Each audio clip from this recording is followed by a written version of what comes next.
Hey, thanks for checking out this video. My name's Jeff, and I'm the lead pastor of Christ Church in South Philly. I've been doing these daily devotionals, and yesterday I talked about how we can have joy no matter what we're going through when we know who God is that is going through us with it. If we know who God is, then God can give us an unshakable joy because He's unchanging no matter how uncertain our current times are. And we know this to be true, but sometimes, if you're like me, you can know something to be true, but not feel it to be true. Like you can know that you're supposed to have joy in God, and yet maybe you're not feeling that joy of the Lord. And so how do we bridge that gap? How do we get between what we know to now experiencing what we feel? Well, I think Psalm 108 gives us a little bit of a roadmap. The psalmist starts out by saying, "My heart is steadfast, O God. I will sing and make melody with all my being. I will give thanks to you, O Lord, among the people. I will sing praises to you. For your steadfast love is great above the heavens, and your faithfulness reaches to the sky." And so the psalmist he's saying his heart's steadfast, like he is experiencing, not wavering, but a steadfast joy in God. He's singing to him. He says, "I'm going to make melody to you with my whole mouth." He's like, "I'm going to give thanks to you." And he starts describing God's character, right? God's love is steadfast, and God's faithfulness stretches to the clouds. But here's what's interesting. The situation we know is that this psalmist is experiencing tremendous danger because he says in verse 12, "Oh, grant us help against the foe." And so this psalmist he's asking God for help. And as you read the psalm, he's feeling fear.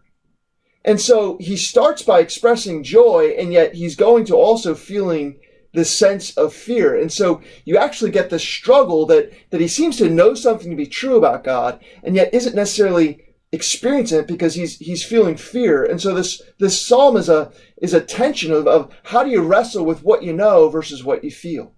What we feel is based upon what we see. What we know is based upon the truth of who God is. And so how do you bridge that gap when what you see doesn't seem to match up to the truth that you know? And so I think what the psalmist is telling us is here's what you do. When you don't feel joyful, you know what it is to have joy, you believe it intellectually, but you don't feel it. What do? You sing. You sing. He says, "I will sing and make melody." That's how he's able to be steadfast. He's not able to be steadfast because he just has this well thought out intellectual faith. No, he's able to be steadfast because he's feeling this emotionally expressed through song. Singing is often how you take truth about God and have that truth map onto your emotions, right? Maybe you're someone who's really musical and this is singing your song right now. Or maybe you're someone who's like not very musical, but that doesn't matter. The point isn't how musical you are. The point is that God has created music as a gift.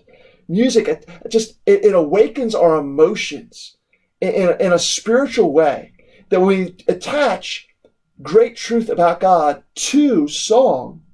Right? That's kind of what the whole book of Psalms is about. It takes truth about God and attaches it to music so that our hearts can sing no matter what we're going through.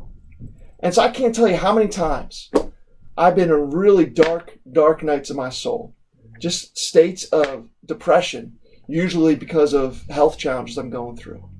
And what gets me through that time, it's not just having a well thought out faith, it's having a playlist. And it's being able to sing rich and true and good songs about God.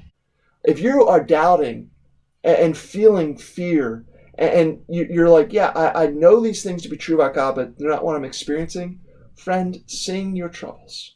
Sing your troubles. In your troubles, your heart can remain steadfast if you are able to access songs that sing great truth about God. And so this is why, I think hymns are such a gift to us.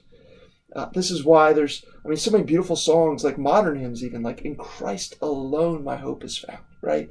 I'd encourage you, friend, whether you'd say you're someone who's into music or not, you should have a playlist. I know I have a playlist of about 70 songs that I just listen to on a regular basis.